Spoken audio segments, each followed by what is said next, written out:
everybody, your friendly neighborhood Glenn here, and I'm excited to say that we've recently started doing LinkedIn Live. Now, chances are you may not have had a chance to listen or watch that thing, so what we're going to be doing is I'm going to give you guys the opportunity to hear those LinkedIn Lives in podcast form right here. So today's show, we're going to be going to speak with Mr. Anthony Melchiorri. Of course, you know him for the guy who I do the Checking In podcast with. I think you're going to enjoy this conversation where we even got to speak with some of the folks that were, in the chat rooms and answer their questions. So have a good time and have a happy holiday. All right. And I think we are going live right about now. Let's wait for our incredible guests to be coming in, and then we'll get started on our first foray into live broadcasting right here. Hey, we got the notification that we're live online. This is pretty exciting. All right. So, hey, everybody. Glenn Hausman here, the No Vacancy Podcast, and I'm excited to be broadcasting live for the first time on LinkedIn. First, I'd like to say thanks to all the good folks over at LinkedIn for allowing us to broadcast live. I'm so excited to be doing this, and hopefully this will create a new way for all of us to interact. So it's my first time doing this, so I expect there to be lots of trouble, lots of problems, but I also promise lots of great conversation as soon as we bring in our guest here today. All right, so using this mechanism, I can't quite see what everybody's comments are going to be on this thing, but when I look over here, I got LinkedIn up. So it'd be really great if you guys put down your comments and we can follow them. And if you want, we can participate in the conversation and make sure that each and every one of you have a chance to talk to myself, have a chance to talk to Anthony when we bring him on the show, and more. So again, thank you for tuning in. Please share this with a friend. And I am really excited because not only do we do the No Vacancy Podcast with me, Glenn Hausman here, we also do Checking In with Anthony and Glenn, which I do with the one and only, the incredible Anthony Melchiorri. You might know him from television. I know him from alleyways in Brooklyn. How are you, my man? Sup, brother? How you doing? Great to see you today. How are you? What does my daughter have written on that board behind me? Anything What did that say? No, I just want to make sure there's nothing written bad on that board. It's my daughter's. Yeah. It says, "Ask Dad for more money." No, that was happening this morning. Excellent. They're not shy of that. Yeah, well, welcome aboard, Anthony. This is our first time doing LinkedIn Live. I'm Where do pretty I look? excited about this. You're looking, you're always looking pretty good. But, before we really get into our conversation today, I'm excited for you because you're starting your own live show. You've done one episode already on Facebook. You're doing another one today at 3 p.m. Maybe the best way to start this conversation is let's talk a little bit about how all this live stuff is changing the way that we do our jobs. For me, I think it's great. We do a lot of recordings live to tape, but you're doing stuff now on broadcast absolutely live. What's that like? Well, first of all, my OCD's on overdrive because I'm looking behind me through the camera and realize I'm in my daughter's corner right now. Right. The instant turnaround came to me probably a couple of months ago. And I'm being pitched for different shows, and people are asking me to do different shows, and productions companies are asking me to do different shows. And when I came on TV 9 years ago, it's different now. Whereas you would go for, where am I looking? Am I looking here? Where am I looking? Yeah. Look right in your camera. You don't have to, you're looking at me. Don't look at me. Look in your camera, and then it'll appear as if you're looking. Right, like that? Yeah, right. See how I'm looking at you, but I'm not really looking at you, but I'm looking at you. So what happened was, I can't. I'm going to look at you. So you have to deal with it. The first time anyone has ever said, I'm going to look at you. That makes me feel really good, Anthony. So you go to a network, you have a show. Hopefully they like you. 100,000 of 1%. Maybe you get a show, you get a show. I got a show. I got lucky. 108 shows later, three different TV shows. But now things have changed. Now you go to a TV station, a network with 1 billion followers. Mm-hmm. I have 100,000 followers on social media. So if I go, I'm kind of trying to sell them me. I'm not interested in selling them me after 10 years on television. Right. So I was like, you know what? I want to take control. So I called my production company and I said, hey, I got an idea for instant turnaround. They said, what is it? I said, you go into any business, could be a hotel, could be a barbershop, could be a tire shop. Today we're doing something very close to my Brooklyn roots. Yeah. I didn't even tell you what we're doing, right? I know you didn't. I always like being in suspense. I know that you like to keep me on the edge of my seat of my pants so we can be no one knows live, reacting in the moment. And I don't know. I know the name of it. I know what it does, but I haven't seen a picture of it. I haven't Googled it. I haven't done any research. So what I do is I go into any show, I go into any business, and I think within an hour or two, I should be able to have a plan for what they're doing wrong and what they can do right. Some things will help them with right there, and some things is a longer-term project. Like we're going to talk about the update of the pizza place that we did in Sunnyside. So we're going to talk about that. We're going to give you an update at about 2:45 today. And 3 o'clock we're going to go live with the instant turnaround on our second episode. The reason there's a second episode is because there's been so much play on the first episode. People really like it. Getting a lot of, believe it or not, people are noticing me from Instant Turnaround. Like, oh, you know me from Facebook? They're like, from Hotel Impossible. Like, what's Hotel Impossible?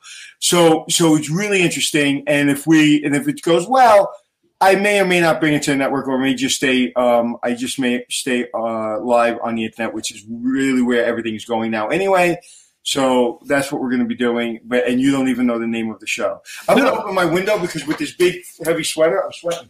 Anthony actually got that when he was doing a show for the Travel Channel for the Arctic, and it's supposed to keep him warm in sub-zero temperatures, and it's a little bit warm over there for him. So I love this. I'm having a lot of fun, and I should say we've got 22 people watching right now, which I believe is actually more than people that saw the entire Terminator Dark Fate movie. So I'm pretty excited about being a James Cameron produced film. Well, these lives are really about the people that tune into them later. So yes, right. So that's instant turnaround, and everything today. When people say I want a TV show, it's like, no, you don't. Just we have the ability to broadcast live right now. We didn't have that ability 10 years ago. I didn't have the ability to do instant turnaround. I had to go into the network, which was a great opportunity for me.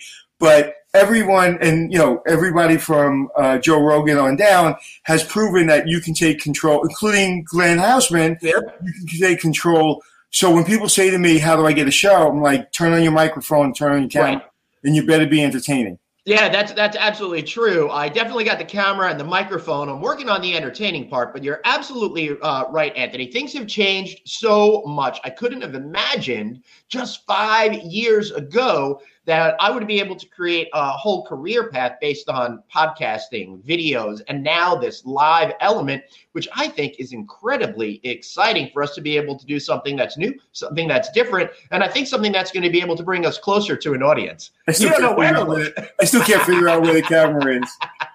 Okay, so I'm just going to give up. So, what question you have for me there, brother?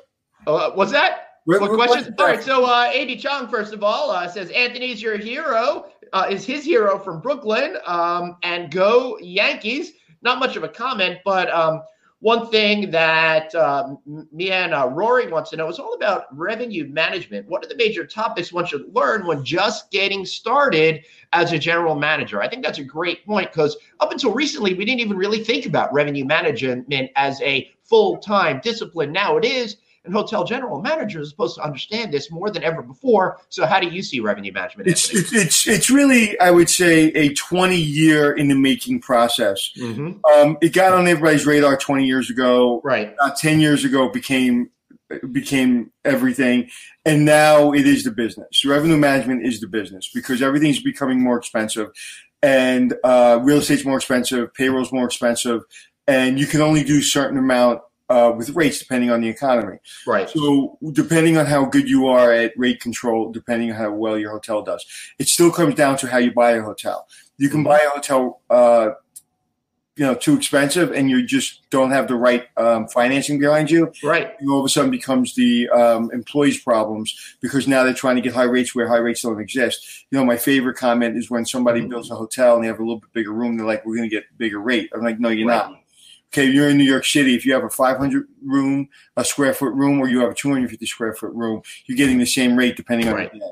Yeah. Period, end of story. No one's giving you more money because the room's a little bit bigger. Right. So let me just break it down 1 second so people could really understand. So what you're saying is if you build a room in New York City for $500,000 a room, Or if you build a room in New York City for $250,000 room, the money that you need to make in order to pay that mortgage, pay your employees, is going to be a lot higher for the $500,000 room, but you can't charge more for the customer. Yeah, if you build a hotel in New York City for $250,000 room in today's economy, right? But yeah, that's the answer. And right. So back to general manager, revenue manager. If you're a general manager that comes in, worries about housekeeping, worries about food and beverage, runs around your hotel, does an inspection like I do, and engages with your team and does your stand-up, and then by 5 o'clock you say goodbye and you leave, and you haven't touched revenue management, I'd probably fire you about 4:30. Right. You should be touching revenue management probably the first second you're in the building. And then right after you do your early morning meetings, you should get back to revenue management. You should look at it. And by the end of the day, you should look at it again. So 3 times a day, you should be looking at it as a general manager. Right. A revenue manager, again, depending on where you are, depending on what market you are, a revenue manager should be looking at it every day. If you're in a big city, an A market like LA, Chicago, New York City, and you're not looking at revenue management and you don't have a revenue manager and look at it every single day, goodbye and have a nice day.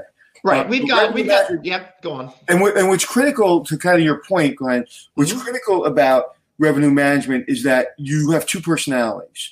Right. Okay. When somebody comes in that has one personality, meaning, well, these are my rates and I'll flex a little bit, but these are my rates. You have to be really flexible. Like right now, Christmas week, we call this Christmas week in New York City. This is when everybody comes in from all over the world to go shopping.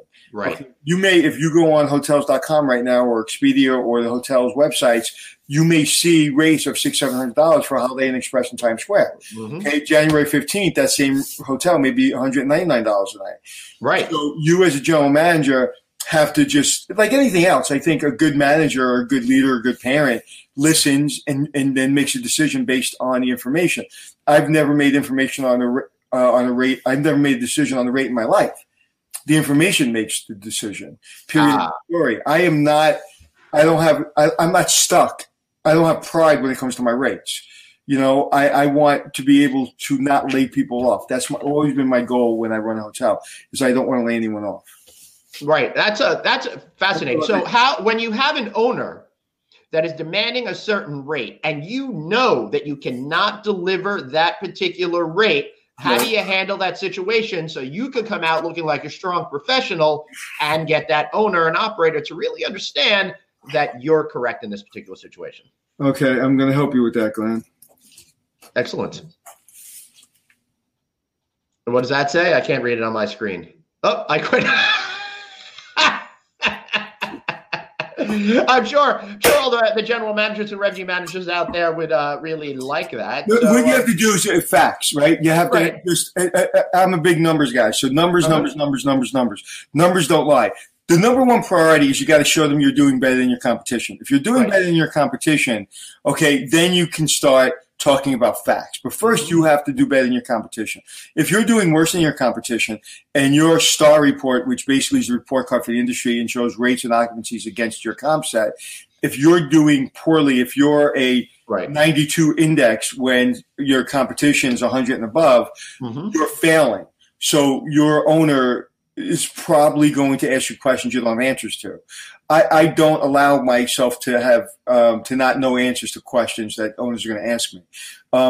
Almost never, outside of Robert Snyder or Tishman, no one's ever been able to ask me a question I didn't know the answer to. Robert was incredibly bright, or is incredibly bright when it comes to revenue management, and he taught me a lot. And so Jeremy Pinkerton as well, and Pia and other revenue managers have taught me. But very rarely do a typical owner can question me and I don't know the answer. Right. So if you know if you're understanding revenue management and you're competing against your competition, you're winning against your competition, and the owner's not listening to you, just keep drilling down facts, keep drilling down numbers, show them what you're doing, show them your marketing, show them your PR, show them your revenue management strategies. If they're still saying you got to do better and better, they're not being logical, and then you have to make a decision.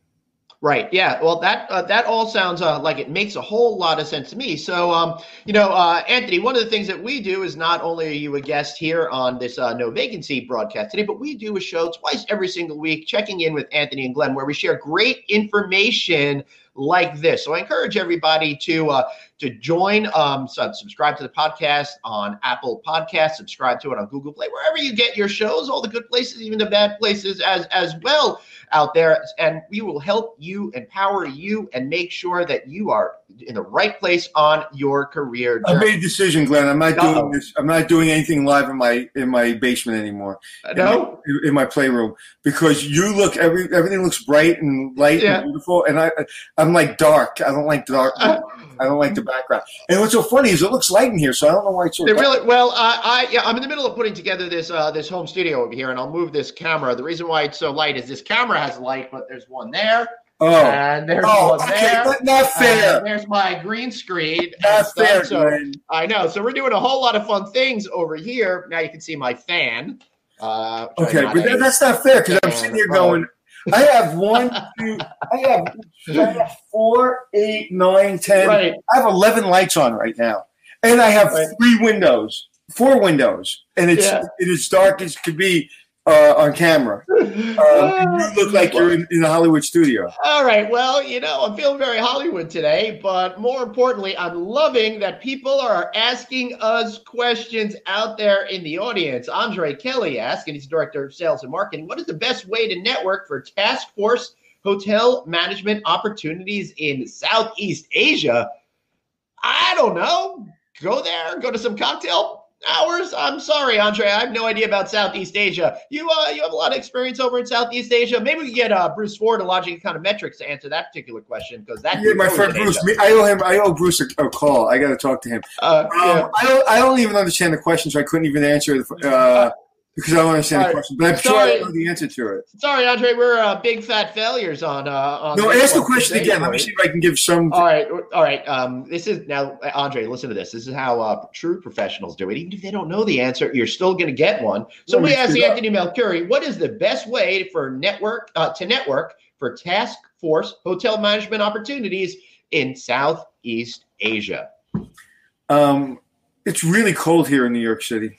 Right. I think that's a great answer. Absolutely. Go to Southeast Asia. But honestly, there's a lot of great hotel job boards out there that I think you could find access to those particular types of jobs. Also, make friends with folks on LinkedIn. I don't really understand those jobs. I don't understand the question. I think the person wants to get a job in Southeast Asia. LinkedIn, everybody that's a general manager or director of sales in that area, right? Send them real personal text messaging, emails, and network. A good old networking, man. Right. Yeah. Just try to connect with people, forge those relationships. Don't send them a note right away saying, hey, hire me, because that's just going to turn people off. They have to get to know you. They have to have some level of trust. You have to just be there, be present, and be your absolute self. Get on a plane. Yep. Go knock on doors, spend the money, go knock on doors, send your resume. When people say, what are you doing here? Say, I just came for a job. If you told me you came from America for a job and you paid your own way and you're literally dropping a resume off my desk, I'm not letting you go home. Yeah, for sure. So over here at the No Vacancy Network, not only do we do these 2 podcasts, we do a bunch of other series as well. And I'd love for you guys to sign up for our newsletter. You can get that every single week. Just text the word hotel to 66866, and you'll get access to every single thing that we do. Look at this. Your logo in the corner. I know, man. That's hotel. You're live, like you're like a rock star, bro. I know. I actually feel like I'm a big time director over here, like doing the Super Bowl or something like that. But anytime I get to talk to you, I can tell you're trying to drive the car and fix the car at the same time. I really am. And as a New York Jew, I don't know how to do anything in terms of fixing stuff. I just got to hire a guy. You know how to make a good bagel. Yeah, well, we do got that going for us. All right, so I do want to ask you a question from Mikal Hill. Mikal Hill asks, how best does a hotel operator retain employees? But I'd like to take that a step further, because we talked a lot about employee retention. How do you do it in the context of the holiday season? How do you make sure that all your employees are feeling loved, cherished, can have time to be with their families, and create that sense of we're all in this together at the property, so you will retain them through the holiday season and into 2020? Couple, 3 things. One, it's not holiday. It's not today. It's always. Right. Second you hire them. You know, there's companies when you get to your desk, your first day, they have a care package for you, right? Right. If that care package goes away, that means you don't really care. And what I mean by that care package going away was if they don't feel like they have a care package every day and not a physical care package, but that they're not welcomed and they're not cared for every day, then you can't retain employees. But even if you take care of them, you pay them well, you give them bonuses, you give them time off, you give them a good boss, you give them a great place to work, even then people are going to move on. And when they move on, you're going to be excited for them and you're going to help them move on and you're going to be excited and promote them to the next level somewhere else. That's fine. Don't be upset. Don't be concerned. I always get excited when people go on to better opportunities. If somebody's taking an opportunity that's less paying and it's not a great opportunity for them, they just want to get out of your hotel or your business, that's a problem for you. Some people make lifestyle changes. They're following a spouse. They decide they don't want to work 7 days a week or 5 days a week. They want to work 2 days a week. They want more flexibility. So just be an open human being, number two. And also during the holidays is this the hospitality industry, okay? You work during the holidays a lot, okay? When you're a general manager, I was general manager that ran hotels efficiently after the first 6 months. So I didn't work holidays. I rarely ever remember working a Christmas or Easter or a New Year's. I worked, that's not true. I worked a lot of New Year's, but Christmases and Easters I didn't work. I want to be home with my family, but I had an operation I ran well. When I was a front desk agent and I was a mid-level manager, of course I worked all the holidays. But for many, many years I didn't. So it really depends on your position. And also, what I would tell supervisors and managers is bring the holidays to your employees. Make them feel, whether it be making sure they get a really good meal, a holiday meal, making sure they get presents, having a little Christmas party, allowing them a little extra time maybe to talk to their family during the time. And don't let them stay any longer than they need to. During the holidays, have them have flex time where if they clean all their rooms, let them go home. Why make busy work for them? Also, you know which one of my secrets during the holidays? What is that? I got to know. To reduce the stress for employees, make sure you have enough rollaways and cribs. Right. That was always a problem. I don't know if I mentioned that before. No, we've never talked about that before. Rollaways and cribs. 3 weeks out, I'm like, how many rollaways do we have? How many cribs do you have? Like, we don't know. I was like, can you go find them? Because they're all over the hotel. They're in storage closets. Nobody knows where they are. We get a count on them. It's like, okay, we have 20 and 20. Okay, go through the reservation, see how many people request cribs and rollaways. Well, we need 40 and 40. Well, if you don't have 20 and 20, you're going to piss off a lot of guests. Go rent them. Go borrow them. Go steal them. Go do something. And have enough rollaways and cribs. Now, that seems to be like, really, is that a big deal? It's not a big deal unless you're the manager on duty and you have a family of 5 and then you roll away in the crib and you don't have one, then it's a big deal. Right. And I've been in that pain. Yeah, and it's also probably a good idea to have an extra around just in case you need to put your drunk uncle somewhere contained, right? Or a drunk Glenn, right? All right, yeah, well, I get a little. But it's interesting; those little things, seem like just little things, but there are the big things. If you're bringing your newborn baby, like I have a friend who's traveling right now, first time ever with her newborn baby. Right? If she's traveling during the holidays and there's no crib, right, or there's no rollaway, that's a problem. Right. And it's a serious problem. It's a changing my holiday vibe kind of problem. Right. So, and our job during the holidays is to prepare. We used to bring pack and play everywhere we went with us, but that's not always practical for people. And pack and play should be pack and I can't put it together. Right. That's pretty funny. All right, so changing topics just a little bit, Anthony. We got another question here, which I think is really terrific from Frederick Schoner, a hospitality consultant. He says the hotel industry is evolving and feels that hotel brands aren't as relevant as they once were, mostly because technology has given hotels a level playing field. Do we feel that there will be a turning point where brands will lose their grip and independence will become more popular? I definitely have thoughts on this one, but Anthony, how do you see it?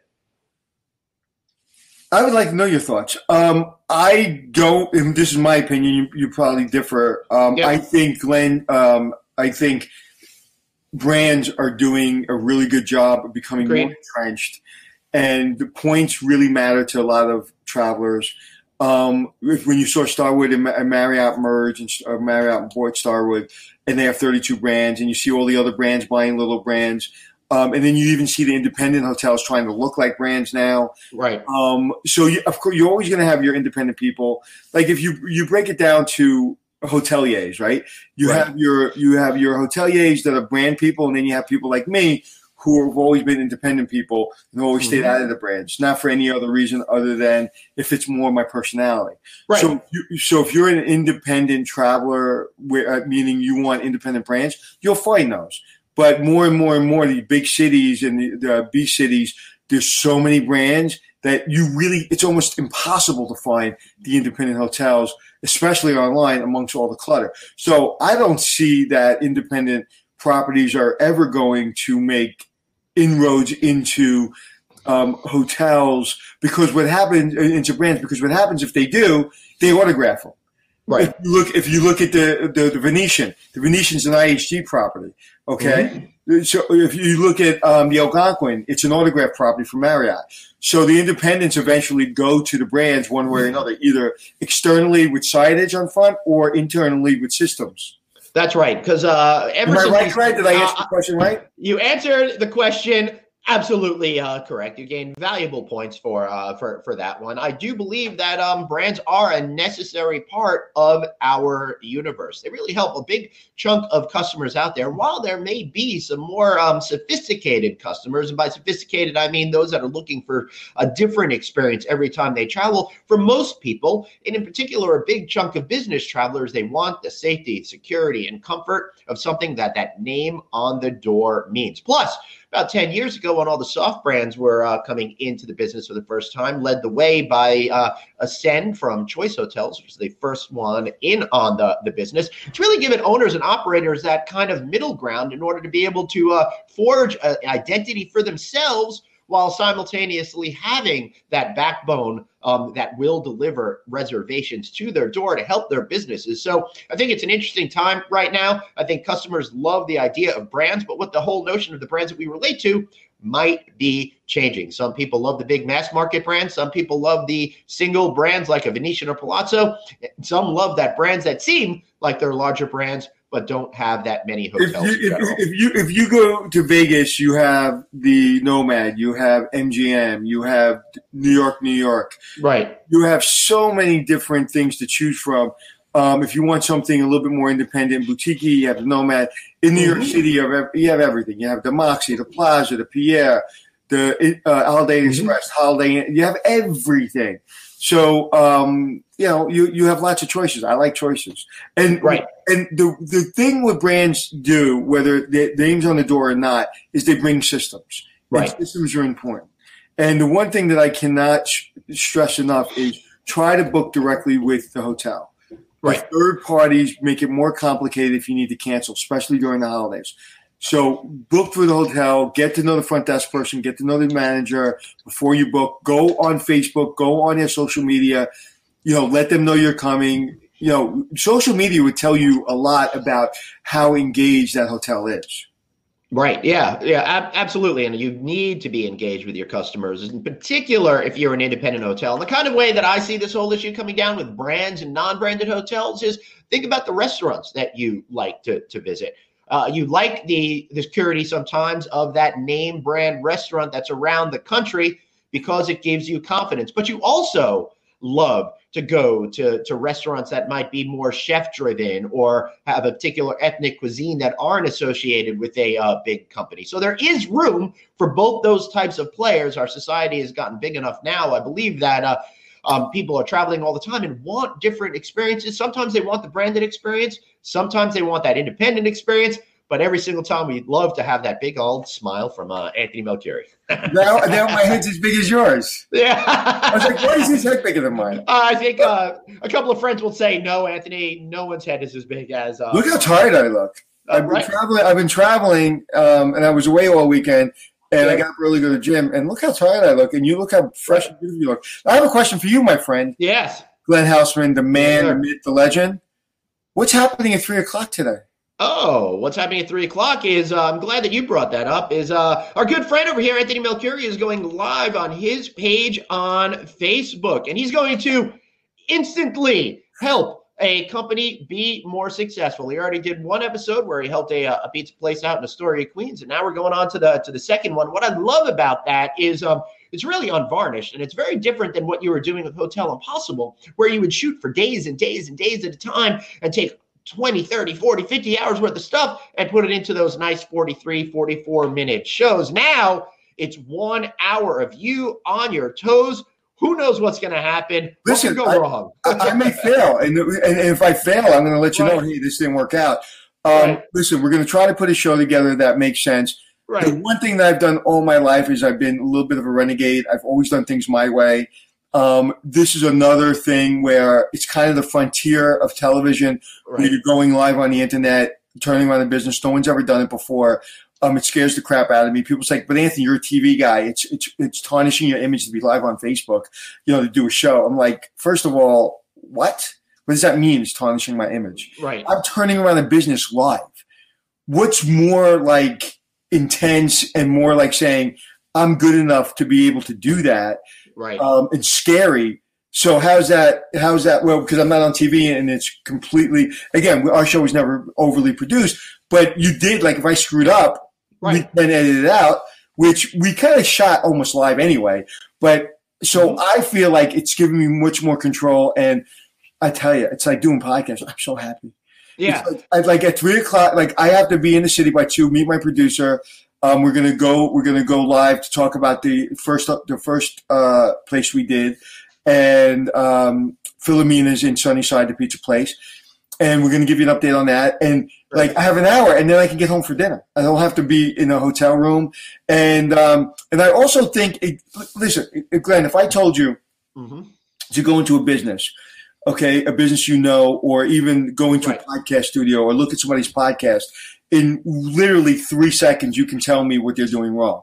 You can't fix everything. This is not about fixing everything in an hour. That is not the premise of the show. The premise is I can identify things that people can help themselves. I will give them some resources. With Philomena is the first place we did. We give them a publicist. We had a PR release. Yeah. And there's a couple other things that happened just through the show that helped them. It had nothing to do with. I actually brought owners in to look to maybe help them finance. And we'll give you an update on that. Right. I love it. I think that's absolutely fantastic. And you're doing real things to help real people. And speaking of helping real people, Jeremy Klusterman has a great idea here in regards to the employee retention topic we were talking about. And he says, Jeremy says, it used to work for a brand that would give employees 50% employee rate during Christmas time. Loved it.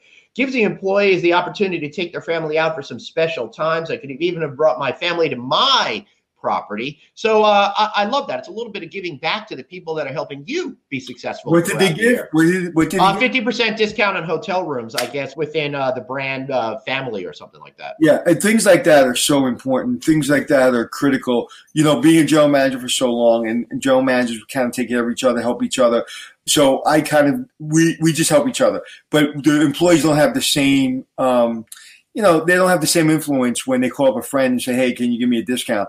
So absolutely. And also give bonuses, man. I don't care how much you can afford, but give a little bit of bonus. I mean, I remember we used to give out turkeys at the plaza. It wasn't a lot, but we did something. It's like always just stop a second, and give your team a bonus if you can afford it. If you can't afford it, let them know you can't afford it and try to give them something, whether it be a holiday party or something. I remember going back to doing a show I did about 4 years ago where a young lady hocked her ring. I don't remember this, to buy her housekeeping team holiday dinner. I don't remember that. Wedding ring. She hocked a wedding ring. What? Yeah. And I literally turned to my producer on camera. My producer looked at me like, she went like this. And that meant when I did, I can get emotional talking about it. When she went like this, that meant like, go get that ring back. Right. And she did. Totally. You know what? And you know what she hocked the ring for? Like $40. Oh. Okay. And so with $40, she bought her team a holiday dinner. The effing owner was too effing cheap to buy an effing holiday dinner for his staff. Well, that's effed up. Yeah.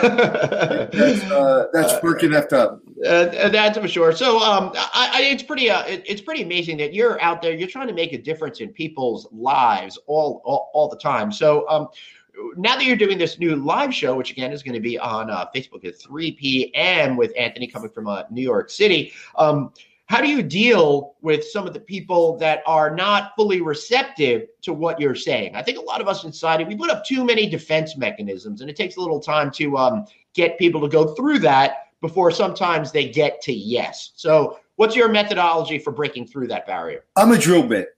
Mm-hmm. I'm a drill bit. I'm a drill bit that does not break. Right. Like, I'm going to drill down until you listen to me, or I'm just going to simply say you're not listening.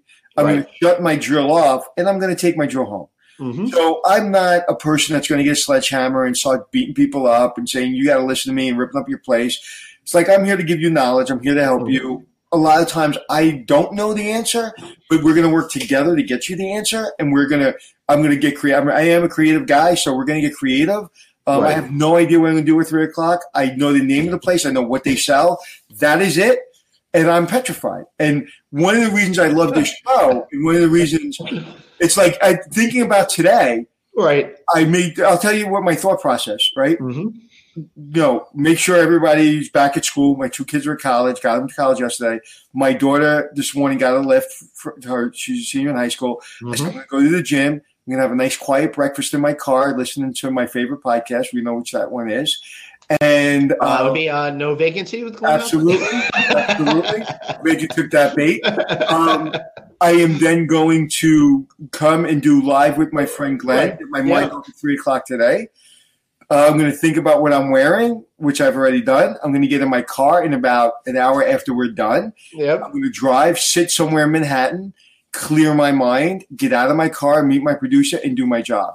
And just very simple. I'm not going to look at my emails today. I'm not going to do a lot of social media outside of letting people know what I'm doing at 3 o'clock.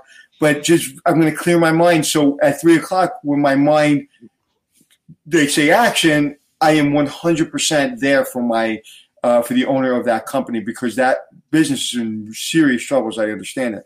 So I think a lot of people, when they're doing things that are very stressful, they add other stresses into their life. So when they get to that point, when they're doing something, they're just overwhelmed. So these days are very stressful for me. So I have to really get myself calm and get myself really focused, because I'm petrified.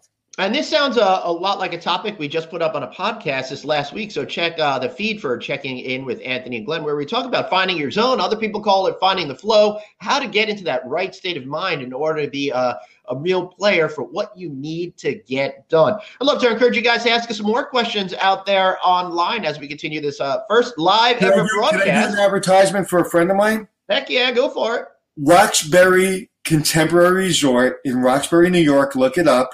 They just built a new hotel called Stratton Falls at Roxbury. Right. It's in Roxbury, New York, about 3 hours from New York City. I just spent 2 wonderful, beautiful days at their waterfall, at their resort.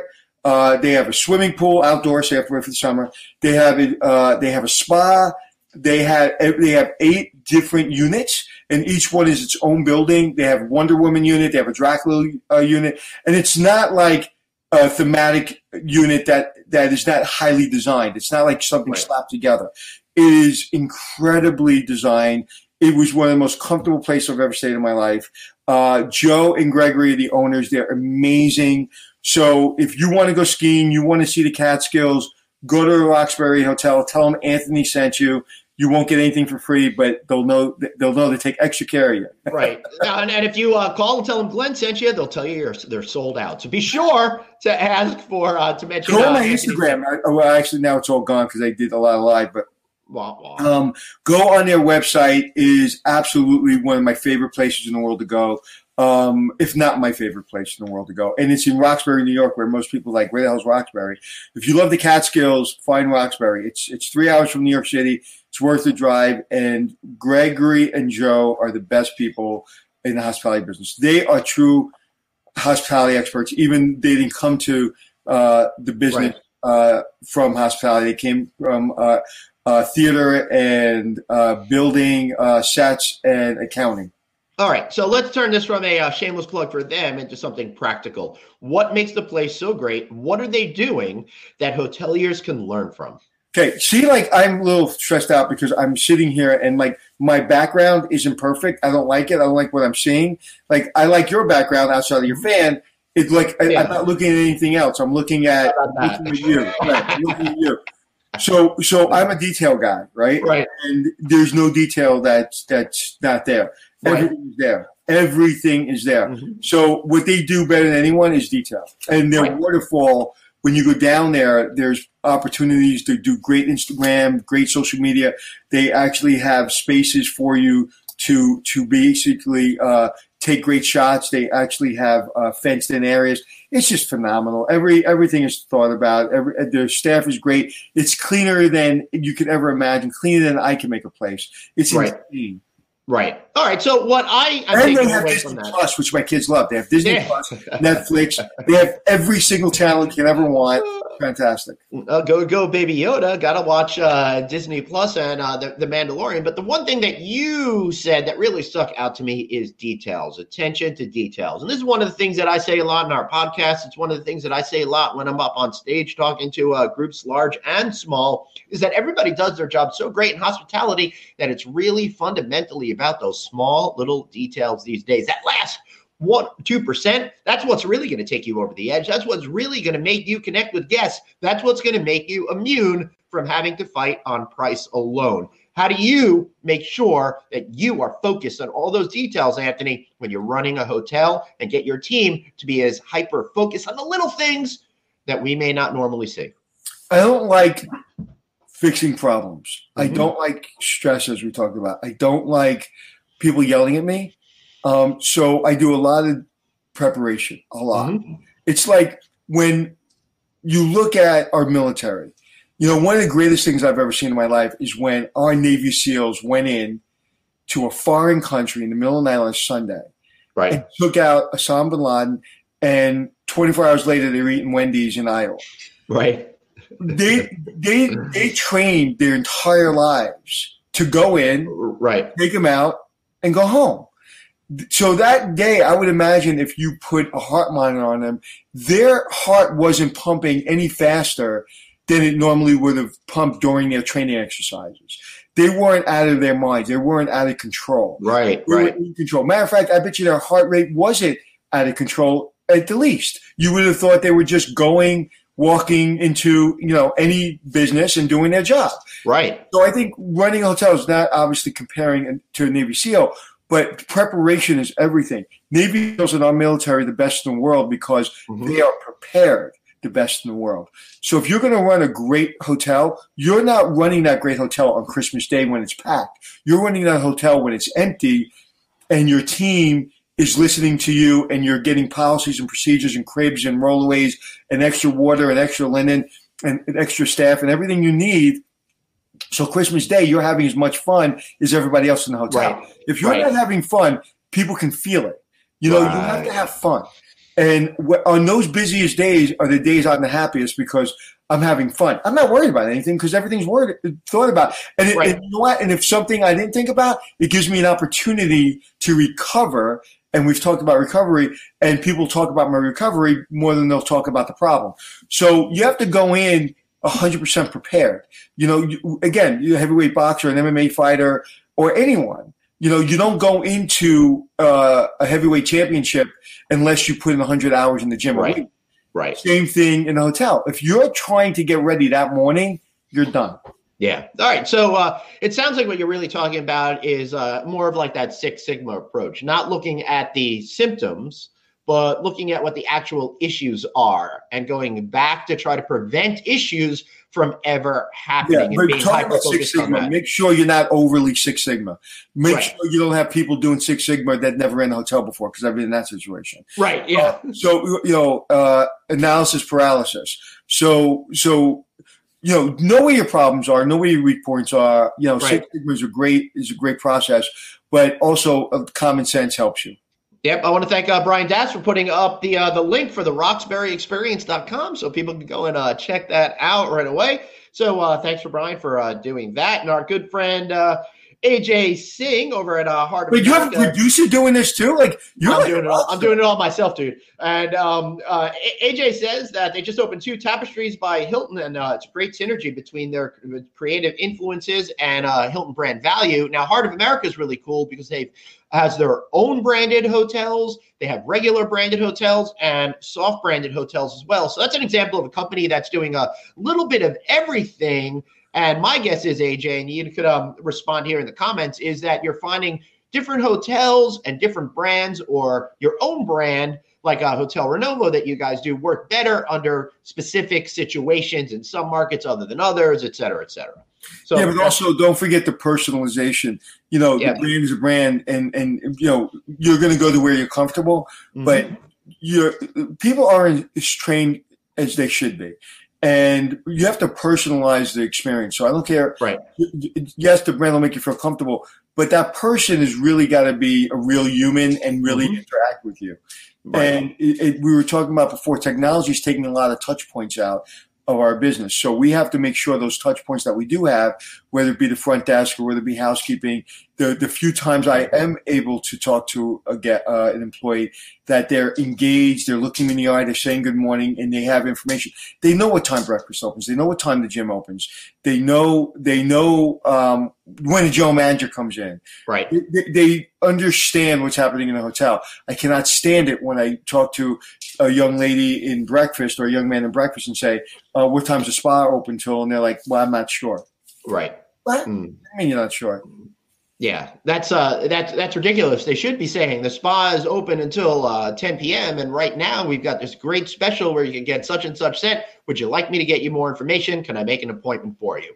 Help your team help you make more money by making sure they're properly trained and have all the information that they're going to need to be able to excel in their job. I'm glad I'm wearing this heavy sweater because it's freezing in my house now. I want you to know, I want everybody to know right now that I specifically decided to wear a sweater over a t-shirt today because I could not handle Anthony yelling at me today about not having my collar stays, which are still in the mail, and I haven't yet received them. So I wanted to save myself a little bit of flack. So I don't know if you're going to, if you think I need collar stays for a sweater. So I downloaded a video that says, what's in Anthony Moksuri's travel bag? Because people ask me that. Yep. What's the one thing that surprised you outside of the collar stays? That was in my. Well, that didn't surprise me at all because you've been razzing me about it. How about my cuticle oil? I don't know. I feel like you got everything. It's absolutely unbelievable. My tourniquet. I have a tourniquet. Well, which is really just strange to me because, you never know when you're going to be in a situation where you lose a limb and need to have a tourniquet. Honestly, I'll tell you why I have a tourniquet. I did when I was doing Extreme Hotels. We were traveling all over the world. Okay. And I'm on blood pressure medicine. Okay. So if I start to bleed, I can bleed quick. So I have a tourniquet so I can hopefully throw it to one of my, anybody around me, not that I'm shooting that show anymore, but I like that. I just have it just in case. Right. Our good friend of the show, Christine Trippi, just put up a video on she puts in her travel bag. Oh, you gotta check that out, everybody. Check out Christine Trippi here on. She posted one. She copied me. She posted one too. Oh, I may have one. I may be planning to do one as well, but we'll see. I don't want to know what's in your travel bag. I don't think anybody wants to know that. I don't think we'll. I think we'll lose all of our viewers if I do that particular thing. But check out Christine Trippi. She's got a great new book out right now. She just happens to be a guest on this week's No Vacancy with Glenn Hausman, and you can of course download that wherever you get your podcasts. Anthony. We've been on here for a while. I know that you need to start thinking about moving on to your 3 p.m. live show on Facebook today. I'm feeling like maybe we should start to wrap this thing up today. Anything else? Any other messages that you want to get out there at the conclusion of this first ever LinkedIn live broadcast? I would say this. People look at your content because they want to know information about the hotel business. People follow me because they want to know information about the hotel business and also what's going on with my show. And people ask me all the time, when's Hotel Impossible coming back? It's on every Sunday. It's on for 12 hours. There's plenty of Hotel Impossible out there. There are repeats. I apologize. Hotel Impossible is not coming back to Travel Channel. I can tell you that. If we do a different version on a different network, that may happen. Yep. But Travel Channel has moved on. They're doing ghost shows, which is great. But we're doing instant turnaround, which I'm going into different businesses and turning it around. We may bring Hotel Impossible back on a different network. So people ask me every single day, 37 times a day on the streets in the barbershop, but I don't go to barbershops. Everywhere I go, and that's the answer. Right. I am really excited about what we're doing now, whether it be my podcast, my speaking engagements, hospitalitysuccess.com, which is my new company, my revenue management consulting business, and Instant Turnaround. So we're busy doing a lot of stuff. And so that leads me into what the advice I want to give. Mm-hmm. Stay true to who you are and be independent. You can work for a brand, you can work for a company, but still be true to who you are. Don't lose your brand. If you haven't seen if you haven't participated in my class, the eCornell personal branding class, go to eCornell, go to my personal branding course. It's free of charge. They're not selling you anything. I did it because I want people to understand that whether you're in the hotel business or whether you're in the parking lot business, your brand is what's going to keep you employed and what's going to keep you successful. Right. So I've had many changes in my career. I'm pivoting again. I'm going to pivot again, and I'm going to pivot again. I'm going to be in the coffin. I may get out of it and go into a crematorium. I don't know. But I'm always going to change. That's right. And I love what you're saying there, Anthony, about being true to your own personal brand. And that's something that I think I've gone through in my life. You can retain your personal brand while working for other people, while you gain those skills, while you gain that confidence, while you figure out ultimately who you want to be and what you want to become. And that's kind of what led me down the journey to create the No Vacancy news channel and all that we're doing over here, because I finally wanted to just express who I am as an individual without anything coming in the way of that particular thing. And talking about your speaking gigs and stuff like that, both of us next week are going to be at RLH Corporation's event at the Mirage in Las Vegas. So if you're going to be at a Red Lions event next week, we look forward to seeing you. I'll be hosting the general session on Tuesday morning from 9 to 11, coming out there, saying some things, and hosting a couple of panels. And Anthony, what will you be doing over at RLH? I will be doing juggling and tap dancing and little striptease and burlesque at the Red Lions Hotel convention. Actually, we'll be talking about personal branding. We'll be talking about the hotel business. We're going to do a Q&A. We're going to do a little bit of a keynote. We're going to have a lot of fun, and I look forward to seeing you. And I wish somebody would just play this with no sound on so they can see all my faces and me looking around trying to figure out why I didn't set this up right. But anyway. Right. So I'm really looking forward to seeing you in Vegas, my friend. Yeah. As I said on the podcast before, the greatest thing that's come out of this podcast is that I became your friend, and I appreciate it. And I realize that your ability to cook for your family is one of the true things that you're passionate about, and that means a lot because I know how busy you are. So I asked him over Thanksgiving holiday. I called him up. I go, "How's Thanksgiving coming? How did Thanksgiving go? How did it go? How did the 2 turkeys go?" I think the 2 turkeys went well. And for those of you who haven't been following the turkey saga here in the Hausman household, I got one to put on my Traeger smoker because that was really important to me and my friends. But my wife didn't have the confidence that she would like a smoked turkey, so we had to do a separate turkey. Which was better? Classic way. I do not want to say. I cooked them both, so I can say that they appealed to different target audiences. So one turkey would cost you $130, and one turkey cost you $22. Which was the better turkey? Okay, one cost $130, one cost $11.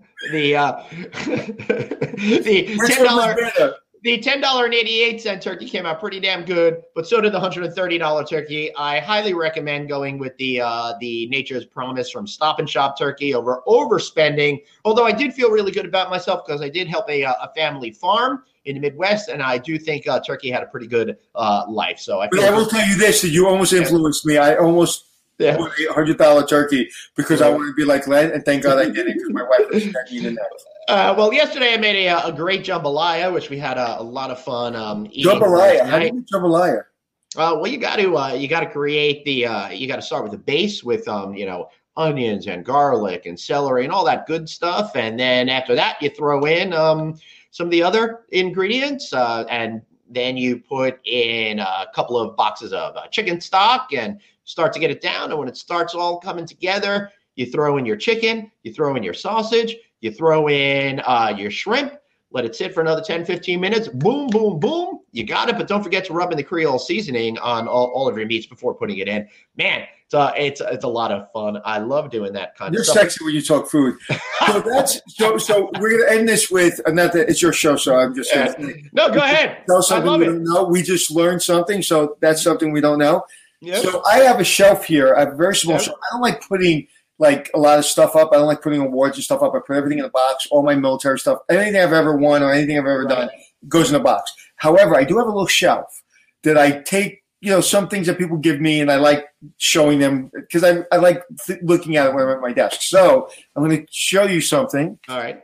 That I just received. I posted about it, but you may not know about it. You know about it. But yep. I heard all about it. This is awesome. This is a Plaza doorknob. Right.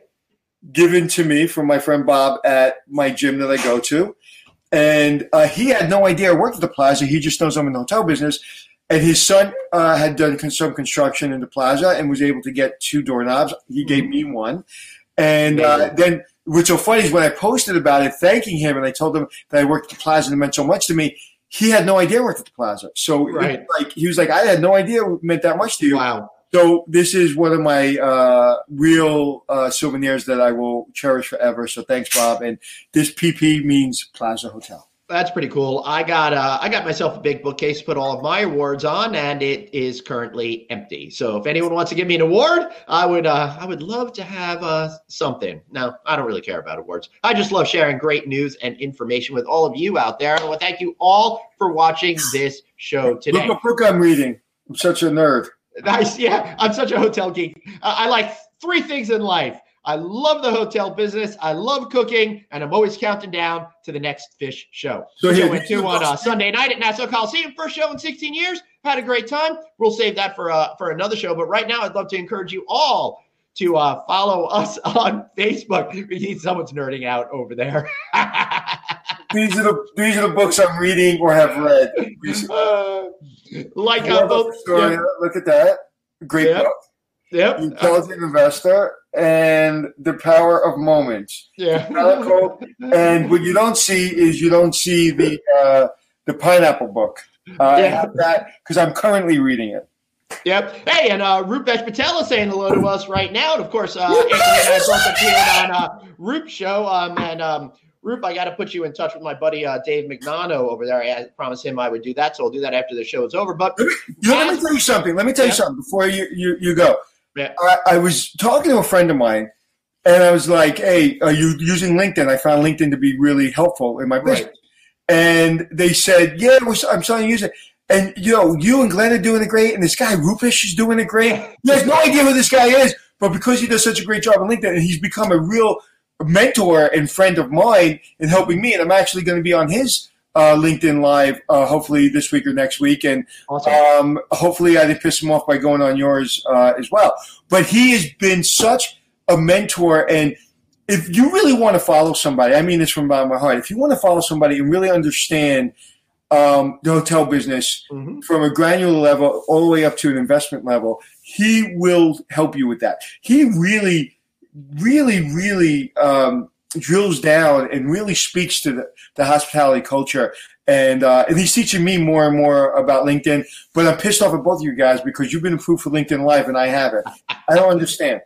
I don't know. I don't know how I managed to finally get it, but I got it. And I'm really glad that each and every one of you could join us today on our first foray into doing LinkedIn Live. Be sure and next time we can do it from your house. Yes. Let's do it. I'm thinking the next time we get together and we're recording the regular podcast, maybe we could do something like this as well I'll come to your house. Next time we do the podcast, I'll come to your house. Yeah, cool. I don't know if you want to come here. You might not like the cats. I know that they'll love you, which you won't. I'll take a lot of clarity. Yeah. All right. All right. I love that. Be sure you download the No Vacancy podcast on iTunes, on Google Play. Make sure you download the Checking In podcast on Apple Podcasts, on Google Play.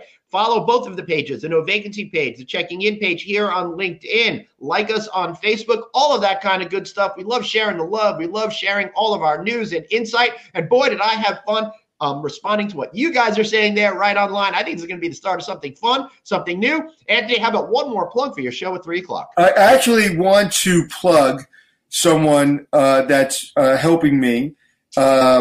with my social media, you'll see videos that I've been posting, whether it be what's in my bag or how to inspect a bed. And you'll see more and more and more and more content right out because my social media has been so behind for so long because I didn't care. I was just too busy and didn't care about it. But now I care about it. So Tamara Thompson, and I'm trying to get the name of her company correctly, at SeriousTakeProductions.com. Right. SeriousTakeProductions.com.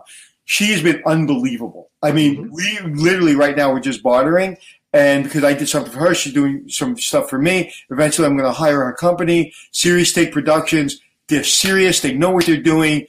And anything that you see that's going on in my social media world that's good is them. Anything that's going on that's bad, like this, is not them. I'm just yep. No, but Tamara, shout out to you. You and your team at Serious Take Productions are absolutely amazing. You know, I'm a person that I don't trust anyone. So we did this barter thing. She reached out to me. She wanted me to go do a Q&A for her. I said, no. Eventually I said, all right, maybe I'll do it because I think I can learn from her. And we did some content. And all of a sudden I'm upstate in Roxbury, New York, and I started seeing videos plastered all over my social media. And she didn't even ask me. She just did them. And she just edited it and did it well, and it was perfect and beautiful. And that's what I like. I like people who are A+ talent that just get shit done. And she took the video content and she did a great job with it. And she made my life easier. I like dealing with high performers. So if you need social media consulting, please go to her website and follow her. She's amazing.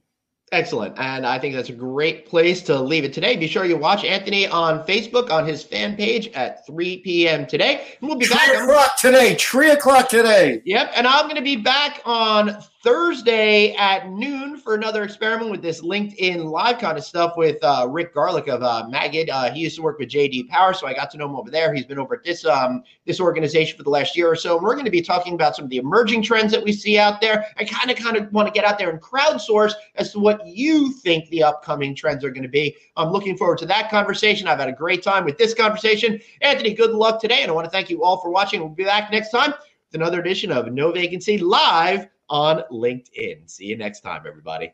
Peace.